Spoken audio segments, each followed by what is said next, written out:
पुंडलिक वरधारी विठ्ठल श्री ज्ञानदेव तुकाराम पंढरीनाथ भगवान की जय।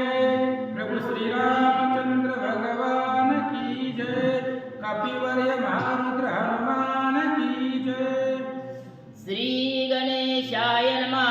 श्री प्रभु रामचंद्राभ्य नमः।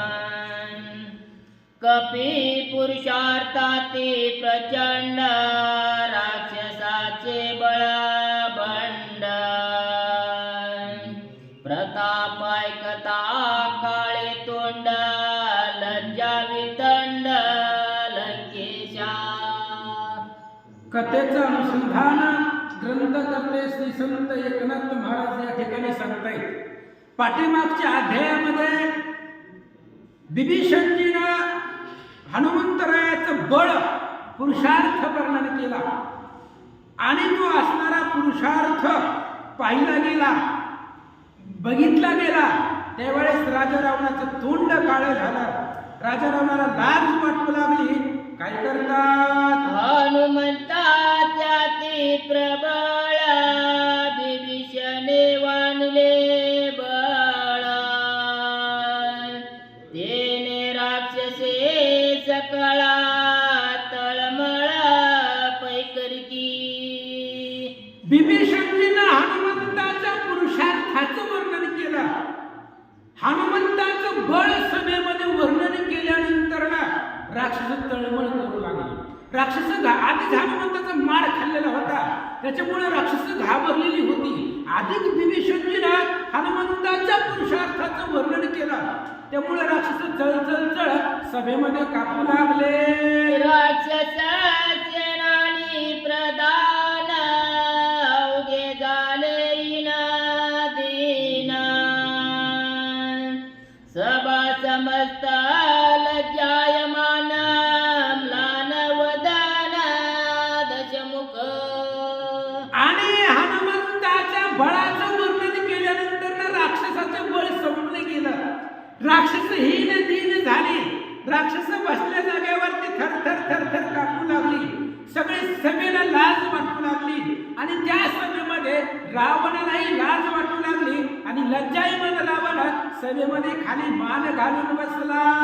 हे कोणी इंद्रजित कोपे झाला ते कृतांत विभीषणाची बोलत निज पुरुषार्थ वर्णोनी। ज्यावेळेस सगळी सभा शांत बसलेली आहे, सगळी सभा खाली मान घालून बसल्या, राजा रावणानं खाली मान घातली, त्यावेळेस रावणाचं पोरग इंद्रजित उठला आणि उठल्याबरोबर रागाने लाल भडक झालेला होता इंद्रजित। आणि तो इंद्रजित विभीषणाला स्वतःच्या पुरुषार्थाचं वर्णन करून काय बोलू लागला? इंद्रजित बोले कोपायमान काकाजी तू तव धर्म संपन्न बुद्धियुक्ती प्रज्ञापन्न कनिष्ठ वचन कावदसी। आणि इंद्रजितानं बोलायला सुरुवात केली, काका अहो तुम्ही आमच्या पाठीतला आहोत, आपल्या इथे लंकेमध्ये राहतात खातात आणि वर्णन त्या वानराचं रामाचं करायला लागलात। अहो तुम्ही धर्म संपन्न आहे काकाजी, तुम्हाला सगळं माहित आहे, तुम्ही ज्ञानी आहेत, तुम्ही हुशार आहेत, विवेक चातुर्य धर्म संपन्न तुमच्या लक्षामध्ये येतं, मग तुम्ही त्यांचं वर्णन काय करायला लागले तर असं विचारू लागला।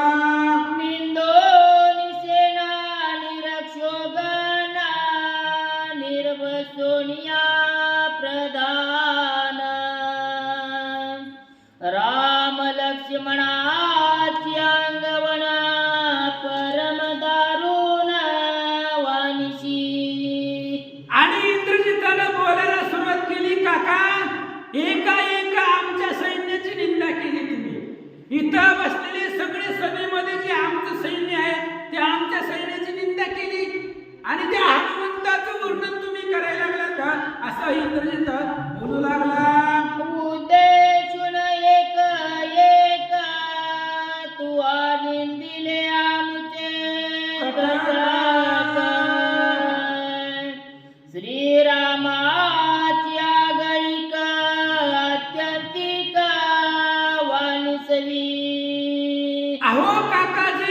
आमच्या असणाऱ्या एका सैन्याची तुम्ही निंदा केली, नावं घेऊन तुम्ही प्रत्येक सैन्याची निंदा केलेली आहे, त्यांना नावं ठेवलेली आहे. आणि त्या राम लक्ष्मणाच्या पुरुषार्थाचं, त्या हनुमंताच्या पुरुषार्थाचं तुम्ही आपल्या सभेमध्ये वर्णन करताय. आमच्या एका सैन्याला तुम्ही नावं ठेवलेली आहेत आणि त्यांच्या पुरुषार्थाचं वर्णन तुम्ही या सभेमध्ये का करायला तर असं इंद्रजित बोलू लागला. तू तव प्रबुद्ध प्राज्ञा युवराजाचे महिमान रायाचे कोचले अंतकरण ऐसे कठीण कावदशी. अहो काकाजी, तुम्ही प्राज्ञ प्रबुद्ध आहात. तुम्हाला माहिती आहे आधी तुम्ही युवराज आहेत लंकेचे. युवराज पण तुमच्या हातामध्ये आहे. युवराजाला सगळे अधिकार असतात राजाचे. त्याच्यामुळे तुम्ही युवराज पण लंकेचं सांभाळताय. त्याचं महिमान तुम्हाला कळत नाही का? राजाचं अंतःकरण खोचल, राजाच्या हृदयाला लागेल असं तुम्ही का बोलताय? त्या रामचंद्राचं, लक्ष्मणाचं, हनुमंताचं वर्णन इथं कशाला करायला? राजाच्या मनाला लागेल असे वागवान तुम्ही का सोडायला तर असं इंद्रजित बोलू लागला. पाटी तापटली येडका निकहानी चारी दडका तैसे सेनानी सैनिका सन्मान देखा तू द्यावा. अहो उदाहरण दिलं इंद्रजित बोलू लागला. काका, येडक्याची पाठ थापटल्यानंतर ते अधिक मारायला धावतंय. तसं तुम्ही असणाऱ्या काय ते आपल्या सैन्याच्या अंगावरनं पाठ फिरवायची, त्यांना समाधान द्यायचं, त्यांच्या पुरुषार्थाचं वर्णन करायचं. तर तुम्ही ही सगळ्या गोष्टी सोडल्या आणि त्या राम लक्ष्मणाचं वर्णन या सभेमध्ये करायला असं इंद्रजित बोलू लागला. सन्मान देता निज सैन्याची अति उल्हास संग्रामाची शेकी त्याते निर्भशिशी श्रीरामाची वानोनी. अहो काकाजी, सैन्याला जर तुम्ही प्रोत्साहन दिलं, सैन्याचा मान सन्मान केला तर त्यांना युद्ध करण्यासाठी आवेश येतो, स्फुरण येतो. ही सगळ्या गोष्टी बाजूला ठेवल्या तुम्ही. सैन्याचा मान सन्मान करत नाही, त्यांना असणारं तुम्ही बळ देत नाही, तर ही सगळ्या गोष्टी बाजूला सोडून त्यांची निंदा करता. त्यांची तुम्ही निर्वचन भर सभेमध्ये करायला तर असं इंद्रजित बोलू लागला. राजा तुझा ज्येष्ठ बंधू तो अति कनिष्ठ वदशी वादो तेने युवराज सबंधू अति विरुद्ध वाढला. इंद्रजिताने सांगितलं, काकाजी तुम्ही लंकेचे युवराज आहात आणि तुमचा मोठा भाऊ राजा रावण आहे लंकेचा. आणि तुमच्या वादामुळे, तुमच्या बोलण्यामुळे राजा आणि युवराज यांच्यामध्ये विरोध वाढायला लागलेला आहे. यांच्यामध्ये विरोध निर्माण होतोय. अशा प्रकारचं तुम्ही वक्तव्य सभेमध्ये का करायला, जेणेकरून राजा आणि युवराज यांच्यामधला विरोध वाढेला असं भाषण तुम्ही सभेमध्ये का करायला हवं काका असं इंद्रजित बोलू लागला. जैसा पिता तैसा चुलता युवराजाचे तुझे माता ज्येष्ठा निंदो निलंका नाता श्री रघुनाथा वाणीशी. इंद्रजिताला सांगितलं, काका जसा बाप आहे तसा चुलता आहे. बापाच्या ठिकाणी चुलत्याला मी मानतो. जसा माझा वडील आहे तसा चुलता आहे. वडिलामध्ये आणि चुलत्यामध्ये फरक नाही. जेवढे अधिकार बापाला आहेत तेवढे चुलत्याला असतात. आणि आधी तुमच्याकडे लंकेचे युवराज्य आहे आणि एवढं सर्व असताना सुद्धा तुम्ही रावणाची निंदा करताय, राजाला कनिष्ठ मानताय आणि त्या रामाच्या पुरुषार्थाचं वर्णन तुम्ही इथं का करता असं इंद्रजित बोलू लागला. आमुचा एक रक्षोगण करील दोघांचे रक्षण याशी काही शेर नांगुन राम लक्ष्मणा ते किती. इंद्रजिताने सांगितलं, काका आमचा एक रक्षोगण, एक सेवक तर राम लक्ष्मणाला खाऊन टाकीन. आणि रणांगण युद्ध करायचं काय गरज आहे त्या राम लक्ष्मणाबरोबर? अरे आमचा कोणताही एक सैनिक आत्ता जाईल आणि त्या राम लक्ष्मणाचं भक्षण करेल असा इंद्रजित बोलू लागला.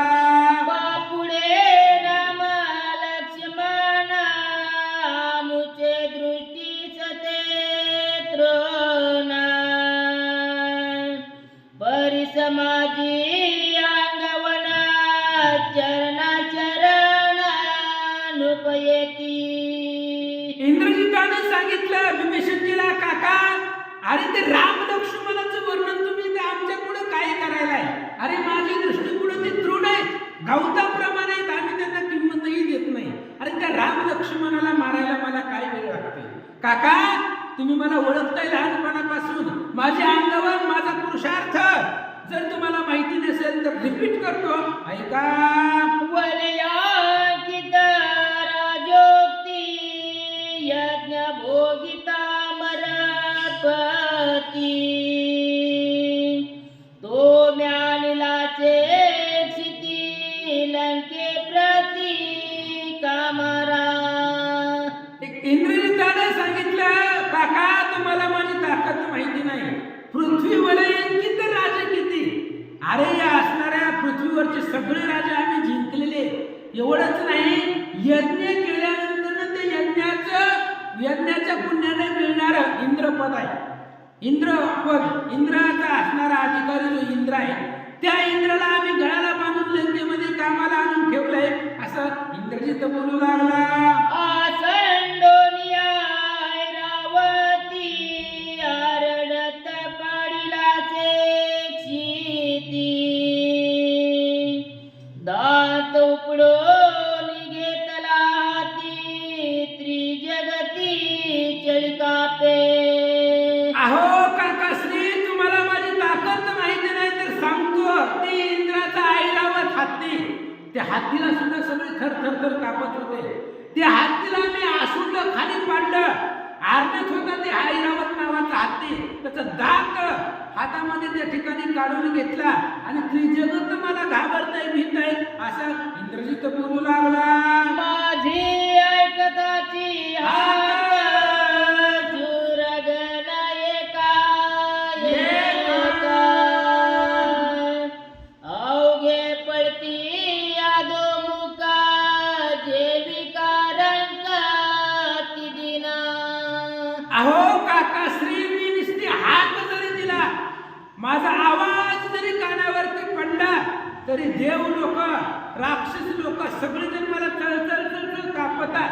आणि जसं एखादा दिन रंग पळावा तशा पद्धतीने सगळे देव लोक मला घाबरून पळतात असा इंद्रजित बोलू लागला. इंद्राचैत मर कोडी ते म्या घातले बांधवडी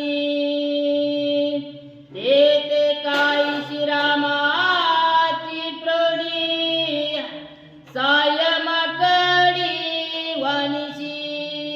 अहो काकाश्री तुम्ही त्या रामाचं वर्णन करताय. अरे इंद्रादिक देव माझ्या पुढे बापुडे आहे.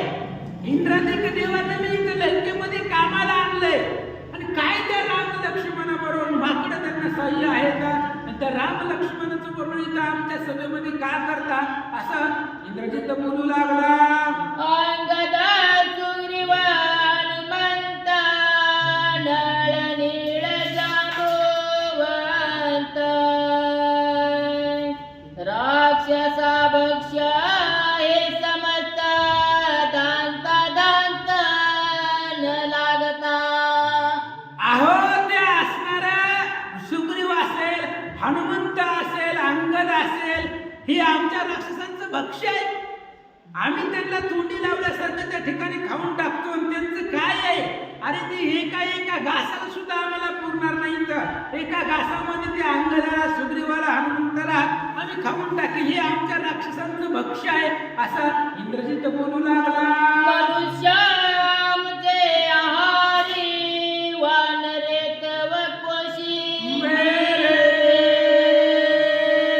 हा याची कायसी झुंजारी क्षण मदारी मारिन. अहो काकाश्री त्या राम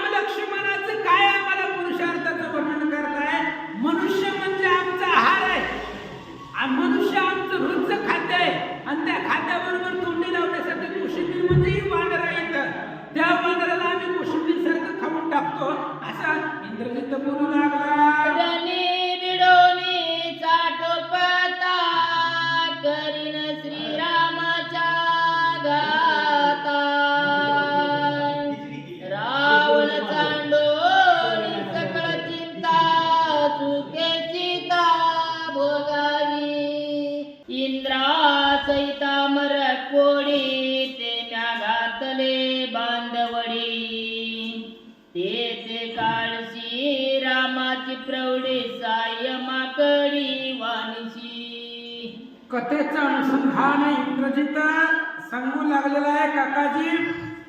इंद्रदेवासहित अनेक देवता 33 कोटी देवता मी माझ्या पुरुषार्थाच्या पराक्रमावरती बंदीमध्ये घातलेले आहेत, लंकेमध्ये कामाला आणलेले.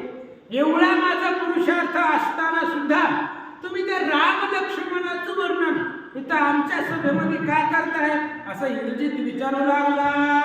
अंगद सुग्रीव हनुमंत नळ नीळ जांबुवंत राक्षसा भक्ष हे समर्थ दांत दांत न लागता. अहो तो असणारा अंगद आहे, सुग्रीव आहे, जांबुवंत आहे, ही आमचे असणारे त्या ठिकाणी भक्ष्य आहे, खाद्य आहे. दाताला दात न लागता आम्ही डायरेक्ट त्यांना घेऊन टाकतो असं इंद्रजित बोलू लागला. मनुष्य आमचे आहारी वानरे तव कोशिंबिरी त्याची कायशी झुंजारी जना मादारी मारिन. अहो काकाश्री, मनुष्य आमचा आहार आहे आणि त्या आहारासोबत कोशिंबिरी सारखं आम्ही त्या वानराला खातो. मग त्यांच्या बरोबर युद्ध करण्याची काय गरज आहे? युद्ध आटाटे त्यांच्या बरोबर करण्याची आवश्यकता नाही. कोशिंबिरी सारखं खाद्याबरोबर आम्ही त्या वानराला खाऊन टाकू असं इंद्रजित सभेमध्ये बोलू लागला.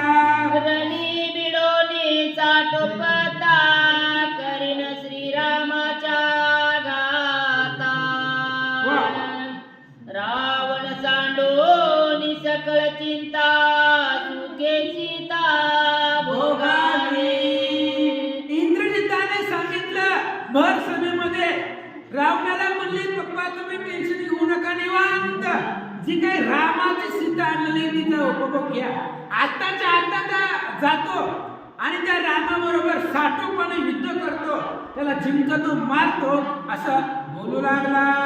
राम आणि लक्ष्मण रणे पाडीना विंधोनी बाण निर्दळीना वानरगण अंगवण पाहे माझी. अहो त्या राम लक्ष्मणाला युद्धामध्ये सम्रांगणामध्ये भिडून मारून टाकी. तुम्हाला जर माझा पुरुषार्थ पाहिजे असेल तर पहा, आत्ता त्या रणांगणावरती जातो, जिथं ते राम लक्ष्मण असतील वानर असतील त्यांना माझ्या पुरुषार्थाला जिंकून मारतो असं तो बोलू लागला. निंदोन यार गुणंदन ऐकता इंद्रजिताचे वचन बिभीषण कोपायमान काय आपण बोलत. ज्यावेळेस इंद्रजित्यानं रामाची निंदा केली त्यावेळेस बिभीषणजीला राग आला. रामचंद्राची निंदा करून स्वतःच्या पुरुषार्थाचं वर्णन करतो. बिभीषणजीनं ऐकलं, बिभीषण कोपायमान झाले, भयंकर राग आला आणि राग आवेशामध्ये बिभीषणजी काय बोलतात. ऐक इंद्रजिताचा चार तू तव पक्व बालत्व अहंकार मात्याचा वाळला नाही जर स्वहिता विचार तुझ नाही. बिभीषणजीने सांगितलं ऐक इंद्रजित ऐक, अरे तुझ्या मात्याचा झाड अजून वाढला नाही, तू लहान आहे, अपक्व बुद्धी आहे तुझी बुद्धी परिपक्वता नाही, अपक्व लहान लेकरासारखी बुद्धी आहे तुझी आणि लहान लेकरासारखं तू बोलायला लागलेला आहे, तर रामचंद्राची निंदा करतोस असं बिभीषणजी बोलतात. अवधारी विचारे विचार कोटी विवेक धरोनिया पोटी समूळ ऐके माझी गोष्टी स्वहित दृष्टी तुझ नाही. बिभीषणजी सांगतायत इंद्रजिता तुझ्यापाशी विवेक नाही, परिपक्व बुद्धी तुझ्या केलीस. अरे पण ऐक माझा विचार ऐक. मी तुला बुद्धी सांगतो, तुझ्या स्वहिताच्या मी गोष्टी सांगतो, जरा लक्षपूर्वक ऐक. असं विभीषण बोलतात. स्वहिता दृष्टी तुझ नाही, जे बोलसी ते मिथ्या पाहे. त्याही बोलाची नवलाही, मुळान्वयी अवधारी. विभीषणजीने सांगितलं, इंद्रजिता स्वहिताची दृष्टी तुझी नाही, स्वतःच्या हिताचा विचार करण्याची बुद्धीमध्ये परिपक्वता तुझ्या नाही. अरे तू रामाची निंदा करायला लागला, तू आतापर्यंत जे जे बोलला ते सगळं खोटं आहे. तुझ्या शब्दामध्ये तुझ्या वाक्यामध्ये एकही सत्यपणा नाही, सर्व असत्य आहे. असं विभीषणजी बोलतात. मनची आमचा एक रक्षोगणा, बक्षील राम लक्ष्मणा. ऐकोनी श्रीरामांगवना, मिथ्या वाचन कावदती. अरे बाबा तू बोलायला लागला आमचा एक एक रक्षोगण जाईल, तर राम लक्ष्मणाला मारील, हनुमंत जांबवंताला मारील, सुग्रीवाला मारील. अरे तुला त्यांचा पुरुषार्थ माहिती आहे. मग जे माहिती आहे ते माहिती असताना सुद्धा तू खोटं कशाला बोलायला सभेमध्ये? त्यांचा पुरुषार्थ जाणत असताना सुद्धा तू त्यांची निंदा का करतोय? विभीषण बोलतात. बाळपणी दोन्ही बाण, ताटकेचा घेतला प्राण. सुबाहू मारिला करितारण, सैन्यगण समवेत. अरे अरे इंद्रजिता, तुला जर त्या रामाचा पुरुषार्थ माहित नसेल तर मी सांगतो, लहानपणामध्ये विश्वामित्राच्या यज्ञाच्या संरक्षणासाठी राम गेलेले असताना अगदी बालवयामध्ये तुझ्या आजीच्या वयाची होती ती ताटिका, आणि त्या ताटिकेला मारलं. सुबाहू आला युद्धासाठी, त्या सुबाहूला मारलं. अजून काय काय केलं सांगतो ऐका. बाण पिसारे सुटला वारा, तेने मारीच उडवला अंबरा. श्रीरामांतका निशाचरा, तू निदसुरा उन्मादे. अरे इंद्रजिता, तुला कळत नाही राम राक्षसाचा अंत काय? अरे त्याचं ब्रीद आहे दैत्याची गुणे नाशी, साधूचा मान दिवसी, हे त्याचं कार्य आहे आणि त्याच्यासाठीच तो आलेला आहे. अरे लहानपणामध्ये एवढा पुरुषार्थ केला, त्या मारीचाला बाणाचा पिसारा लागला. मारीच आकाशामध्ये पाला पाचोळ्यासारखा फिरू लागला, आणि तो राम आहे, राक्षसाचा अंत करण्यासाठी आलेला आहे. तू उन्माद आहे, कळत नाही. असं विभीषण बोलतात. स्वयंवरी वाहता कोदंड, रावणाचे झाले काळे तोंड. ते श्रीराम केले दुखंड, बळे प्रचंड श्रीराम. अरे बाबा, स्वयंवरामध्ये तुला लग्नाची पत्रिका नव्हती तरी गेला, आणि स्वयंवरामध्ये त्या सिद्धीच्या लग्नामध्ये धनुष्य उचलण्याचा प्रयत्न केला. तुला उचललं नाही, छाताडावरती घेऊन पडला. जनकाने विचार केला, पुरीच्या लग्नामध्ये दुसऱ्याचं मड कशाला, म्हणून तुझा जीव वाचवला. अरे असं असताना तू निर्लज्ज, तुला लाज वाटत नाही सभेमध्ये? तर रामचंद्राच्या त्या ठिकाणी निंदा करायला लागला, असं बोलू लागले. सीतेचे अभिलाखा, विराध मारिलाचे देखा. त्याची गती दशमुखा, तुम्हा मूर्खाचे बोले. विभीषणाने सांगितलं, इंद्रजिता, अरे तुमच्यासारख्या मूर्खाच्या बोलण्यानं रावणाची अशी अवस्था होणार आहे. याच सीतेच्या अभिलाषानं विराट मारला गेला, आणि सीतेचाच अभिलाष रावणाने केलेला आहे. तुमच्यासारख्या मूर्खाचं बोलणं ऐकून रावणाची सुद्धा तीच अवस्था होणार आहे जी विराटाची झाली. असं विभीषण बोलतात. शूर्पणखेने करिता चळना, स्वयंमुकली नाक काना. गाराने देतसे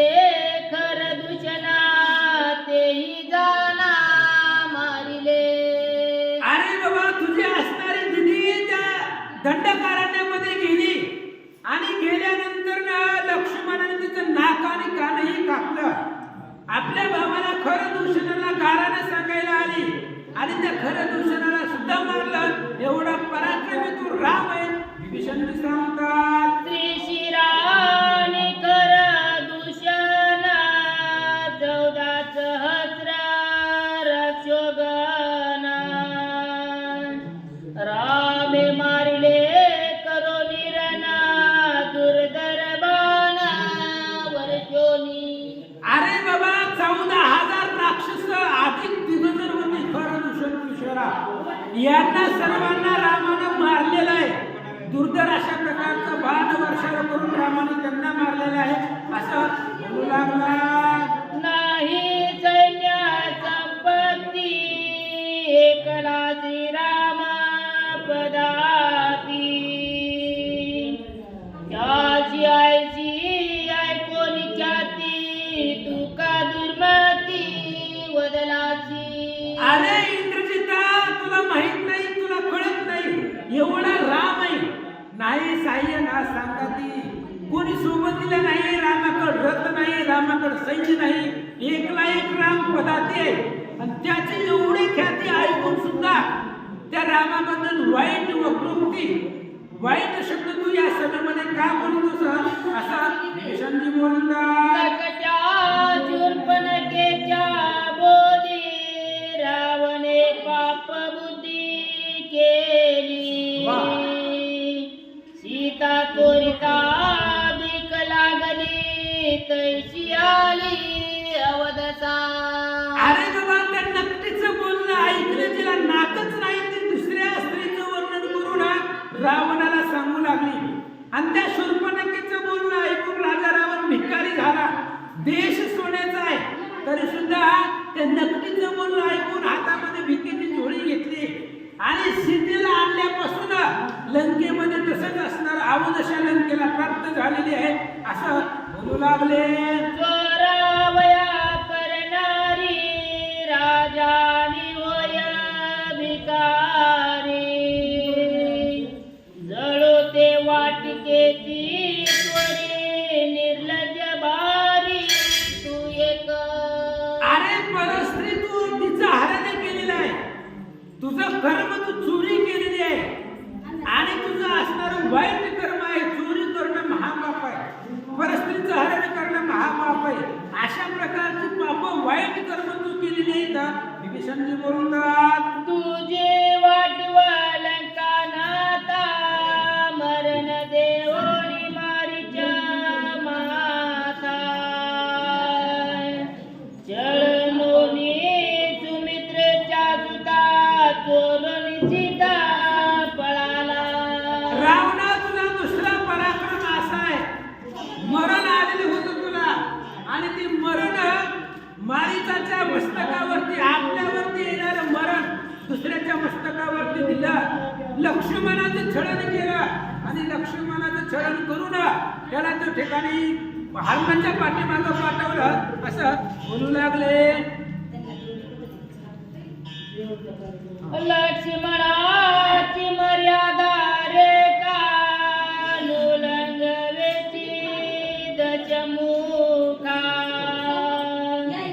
मिथ्या बोला बळावांका काळमुखा पुरुषार्थ. अरे रावणा तुझ्यापाशी पुरुषार्थच नाहीये. अरे साधी लक्ष्मणानं ओढवलेली रेष तुला ओलांडता आली नाही.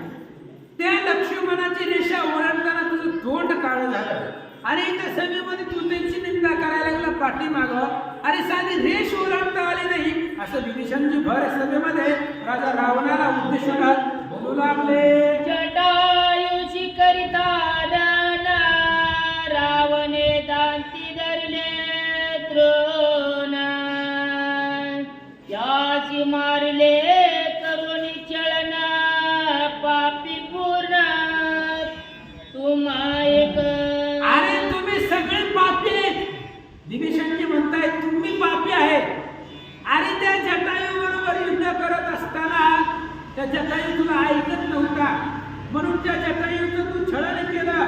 छळन करून करून त्याला रामचंद्रांनी शपथ घालून मारलं. असे छळन करण्यामध्ये, कपट करण्यामध्ये, चोरी करण्यामध्ये तुम्ही पापी आहेत असं विभीषणजी बोलतात. चोरी मारी पापी परद्वारी येतुके रावणाचे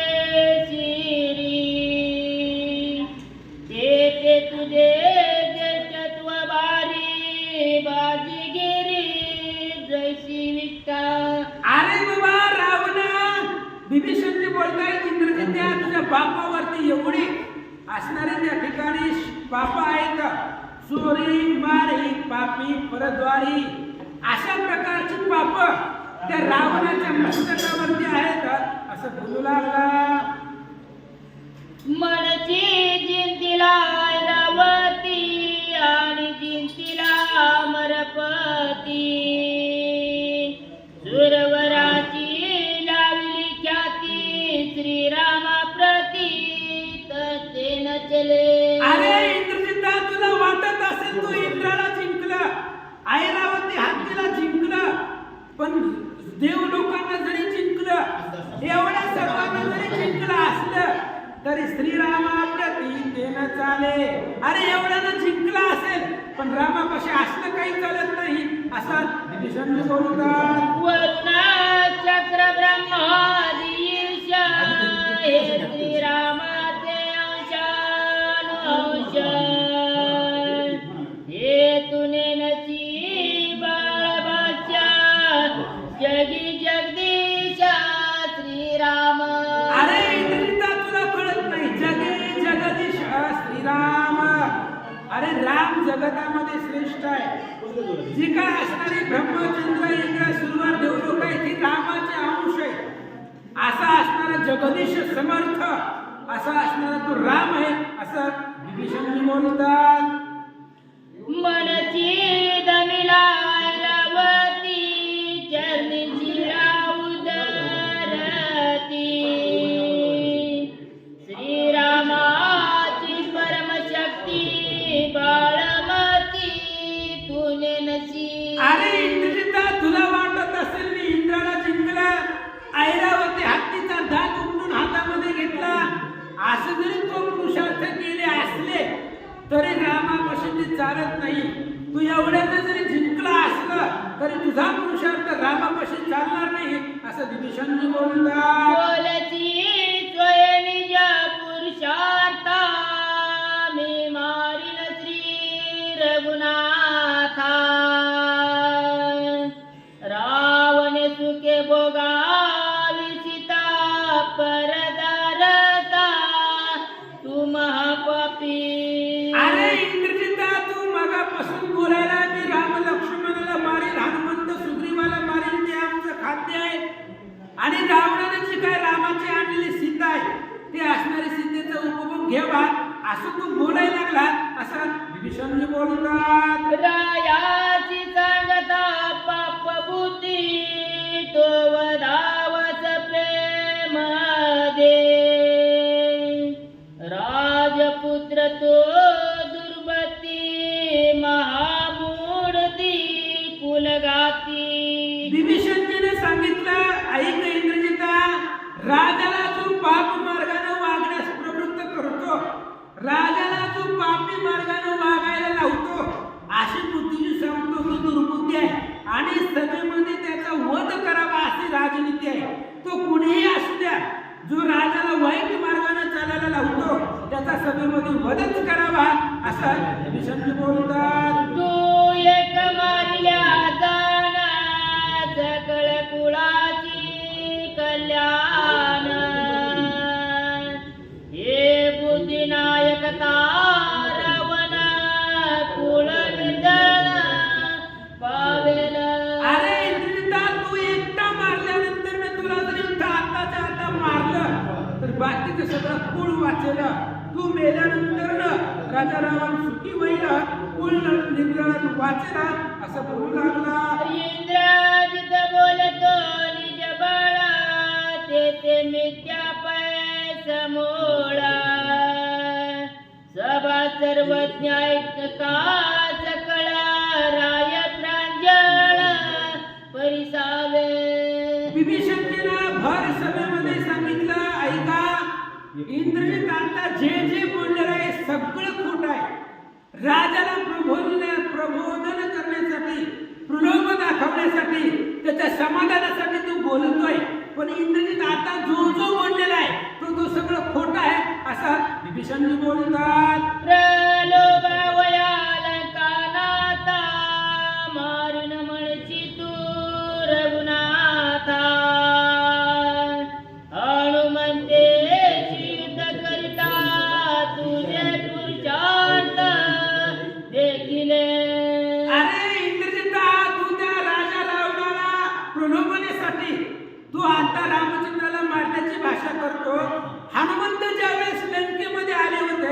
तेव्हा तुझ्या पुरुषार्था देखील अरे त्या हनुमंताने बिळात लिपीपर्यंत मारलं, तुझा पुरुषार्थ तेव्हा कुठे गेला होता?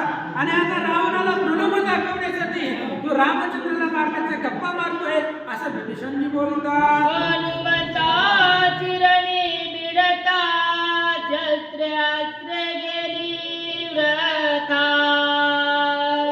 कपी पुच्छ वाजता माता धीर सर्वता न दरवे.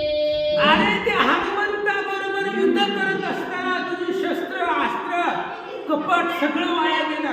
हनुमंतापुढे तुझं काही झालं नाही. अरे दुर्धर शस्त्र अस्त्र तुझ्यापाशी होते आणि त्या हनुमंताने सगळी व्यर्थ घालवली असं विभीषणजी बोलतात. दुर्धर शस्त्राचे संपात वानर जलोनी समस्त, तुझ्या सैन्या केला घात रणी उंबत पाडिले. अरे बाबा दुर्धर शस्त्रांचा आघात आहे. दुर्धर शस्त्र होती तुझ्यापाशी काय सामान्य शस्त्र अस्त्र होती का? आणि ती शस्त्रास्त्र हनुमंतानं फळ खात मिटवली, फळ खात खात त्याचं निवारण केलं. अशा प्रकारे हनुमंता पुढे तुझं काही बळ चाललं नाही असं विभीषणजी बोलतात.